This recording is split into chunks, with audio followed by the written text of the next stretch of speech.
Perhatikan. Pertama, jika Anda ingin bertakbir, takbir ini disebut dengan ihram dari hadis Nabi di Abu Daud nomor hadis 618, bahwa kalau sudah Anda ingin mulai sholat dengan bertakbir, maka Anda harus mulai menanggalkan, membuang segala yang tidak terkait dengan sholat. Caranya, kata Nabi, lihat, farafa'a yadayhi hadwa mankibai. Pertama, angkat telapak tangan ini sejajar dengan bahu di sini. Jelas ya? Baik, sesuaikan dengan bahu masing-masing. Yang kedua, ada alternatif.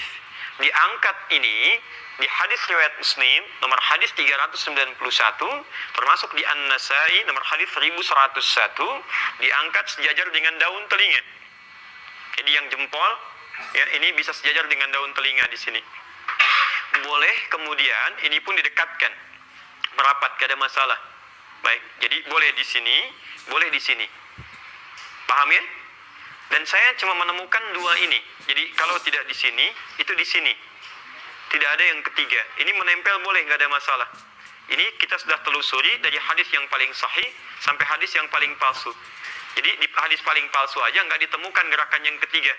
Baik ya, jadi kalau antum misalnya mengangkat tidak di dua ini, maka saya agak kurang paham gitu. Ya, hadis palsu aja nggak ada. Ya, antum dapat dari mana gitu kan? Baik, jadi cuma di sini dengan di sini. Paham sampai sini? Baik, silakan perhatikan, lihat kalimatnya. Fakabbir rafa'a yadayhi, angkat. Baik, fokus, buang urusan dunia ke belakang. Jadi, kalau Anda sudah mau bertakbir dalam sholat, sudah dunia nggak usah dibawa, buang. Nggak usah bawa. Mau Anda di sini, mau Anda di sini, sudah. Jangan dibawa, pasrahkan kepada Allah, buang urusan dunia ke belakang. Paham di sini? Jadi, ketika Anda mengangkat seperti ini bukan gerakan hampa makna. Awas, ini kitabnya agak susah dicarinya ini. Hanya ada di kitab-kitab yang terpisah-pisah. Ada Asrarus Shalah, ada Nadharat fi Ma'anis Shalah. Sebagian diterjemahkan, tapi sebagian belum banyak terjemahannya. Tidak mudah menemukan makna-makna ini. Dan jarang dibahas. Ya, jadi ketika Anda mengangkat, bertakbir, kenapa disebut ihram? Karena ketika Anda mulai mengangkat, Anda membuang segala hal yang tidak terkait dengan sholat. Buang, pasrahkan pada Allah. Paham sampai sini? Baik. Yang jadi masalah, Ustaz, saya pengen buang, tapi dunianya nggak mau dibuang. Ya, jadi begitu saya mau sholat, saya ingin tinggalkan semuanya, saya hilangkan, tapi dia nggak mau pergi. Apa solusinya? Maka Anda coba support, dorong, motivasi, kuatkan itu semua dengan mengucapkan. Di hadis riwayat Abu Daud nomor hadis 857, fayaqulu, maka kuatkan dengan ucapan kita, Allahu Akbar, Allahu Akbar. Maka ketika Anda mulai mengangkat tangan, kemudian Anda mencoba meninggalkan segala yang tidak terkait dengan sholat, kadang-kadang tidak melakukan itu, maka bantu lisan Anda. Dengan lisan Anda, Anda ucapkan Allahu Akbar. Karena itu nanti kalimat ini nggak bisa diganti oleh kalimat yang lainnya. Allahu Akbar. Apa artinya Akbar? Ingat, jangan mengarang. Kalau tidak tahu katakan. Baik. Apa artinya Akbar? Maha besar. Baik. Apa yang dimaksud dengan maha besar di sini? Saya mau tunjukkan dulu sebentar, supaya kita paham betul maksudnya kemana, gitu kan? Lihat sini. Ya, ini akar katanya dari kata kabura, kabir. Kabir. Apa artinya kabir? Besar. Masya Allah. Bukan hanya besar ya. Kabir itu bisa berarti ya besar, agung, penting, prioritas, penuh dengan prioritas. Ya. Ini bisa disebut kabir. Masjid kabir, masjidnya besar. Kan? Mudir kabir, bos besar. Bukan berarti badannya mungkin besar, tidak. Ada mungkin badannya kecil tapi dia orang penting. Maka ini menunjukkan ada sesuatu yang penting, yang agung, masyru' kabir, proyek penting, proyek besar. Nah, ini disebut dengan kabir. Kalau Anda ingin rubah kalimat ini dalam bentuk superlatif, untuk mengangkat yang lainnya lebih daripada yang ini, maka kebalikannya. Tadi hamzah ini untuk menanggalkan harakatnya i, maka tambah hamzah ini harakatnya a. Jelas sampai sini? Baik. Masukkan ininya, kabir, kaf, ba, ya, ra. Perhatikan. Kalau sudah ada hamzah, maka ininya mesti dibuang. Kemana dibuangnya Ustaz? Terserah, pokoknya hilangkan. Ya. Ini.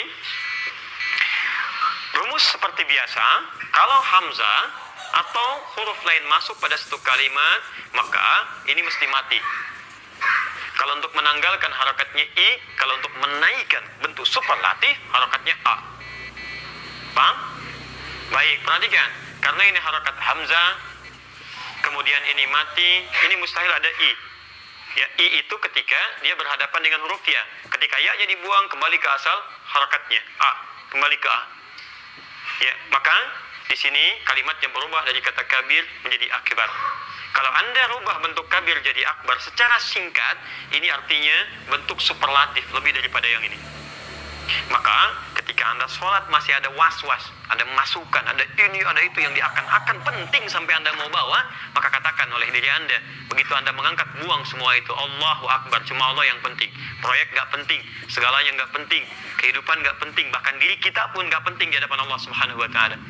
Kalau Anda sudah mengatakan Allahu Akbar, hanya Allah yang paling penting, maka konsekuensinya kita coba tepikan segala hal yang terkait dengan sholat. Ini maksudnya. Paham sampai sini? Posisi jemari di At-Tirmidzi disebutkan, perhatikan posisinya ketika Anda mengangkat, maka ini jari tidak dalam posisi menutup begini, tidak juga rapat begini, tidak renggang begini, tidak rapat, tidak renggang, tapi terulur seperti biasa. Ya, terulur seperti biasa. Jadi diangkat begini dan nggak usah terlalu kaku, biasa aja mas. Ya, jadi nggak begini misalnya, tidak juga begini, tapi biasa saja diangkat seperti ini, standar, terulur seperti biasa. Jelas ya? Hadap ke depan, tidak perlu juga begini. Memang kiblat di bawah, nanti saat ruku atau sujud, tapi saat takbir biasa seperti ini. Paham ya? Yang paling penting, ketika Anda mengangkat, sudah, tinggalkan semua urusan yang tidak terkait dengan sholat. Katakan cuma Allah yang agung sekarang. Yang penting Allah, yang prioritas Allah di sini. Paham? Kalau sudah mengerti sampai sini, lanjutkan ke An-Nasa'i nomor hadis 886. Lihat kalimatnya. Saya belum tuliskan ini. An-Nasa'i nomor hadis 886. Setelah diangkat begini, ini kan tangan masih begini. Terus diapakan? Fawadha'a yadahu al-yumna 'ala al-yusra. Fawadha'a. Ingat pakai fa di sini. Fa.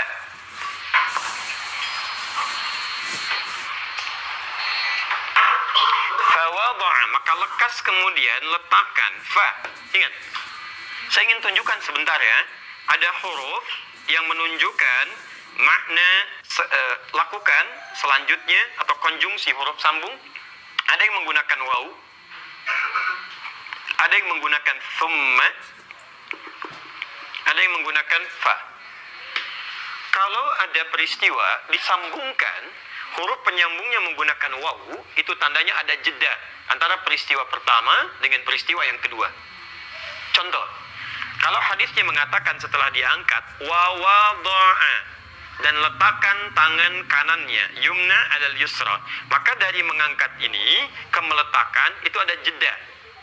Angkat kan agak lama baru letakkan, atau mungkin ada gerakan lain. Kalau menggunakan thumma, jedanya agak panjang. Mungkin ada gerakan lainnya. Begitu diangkat lama atau ada gerakan lain baru diletakkan. Tapi kalau menggunakan fa, ini harfu 'atfin bila hudud, huruf perangkai penyambung di antara dua peristiwa tanpa jeda. Peristiwa pertama adalah mengangkat tangan sejajar dengan bahu atau daun telinga. Peristiwa kedua meletakkan telapak tangan yang kanan di punggung yang kiri. Ketika keduanya disambungkan dengan huruf fa, ini menunjukkan kata para ulama tidak ada jeda antara mengangkat sampai dengan menutup. Jadi begitu diangkat Allah misalnya kan, oh akbar, langsung ditutup. Jelas ya? Karena itu tidak didapati, jangankan di hadis sahih, di hadis palsu pun, bahkan yang paling palsu sekalipun, tidak ditemukan gerakan-gerakan lain yang diriwayatkan dari mulai takbir mengangkat sampai menyimpan. Jelas sampai sini? Nah, jadi saya di sini kadang suka mengamati, tapi saya tidak bermaksud menyalahkan ya. Tapi kita menelusuri, ini cara terbaiknya. Kalau Anda temukan alasannya, kita sampaikan, kita bahas sama-sama. Kalau Anda benar, saya ikuti. Kalau saya benar, saya tidak paksa untuk Anda mengikuti saya. Tapi kita ikuti dalilnya supaya kita sesuai. Misal, dari mulai mengangkat seperti ini, kadang ada orang yang beranggapan, Ustadz gak enak lah, gak sopan. Masa kiri duluan ditutup sama yang kanan? Ya kan kanan itu yang baik. Kenapa gak kita dahulukan yang kanan, baru kiri, baru kita tutup? Jadi begitu takbir, kanan masuk duluan, kiri begini, kemudian tutup. Baiknya? Ya, jadi begitu angkat Allah begini, kadang-kadang lebih khusus sedikit, kaki naik dikit gitu kan. Nah ini sebagian lah ya, begitu diangkat ini Ada pasangannya. Nah ini mohon izin, mohon maaf, saya belum menemukan dalilnya. Jangankan di hadis sahih, di hadis palsu pun nggak ditemukan. Jadi Anda bisa bayangkan, pemalsu hadis pun tidak tertarik memalsukan hadis ini, saking jelasnya gitu. Jadi nggak ada kerjaan.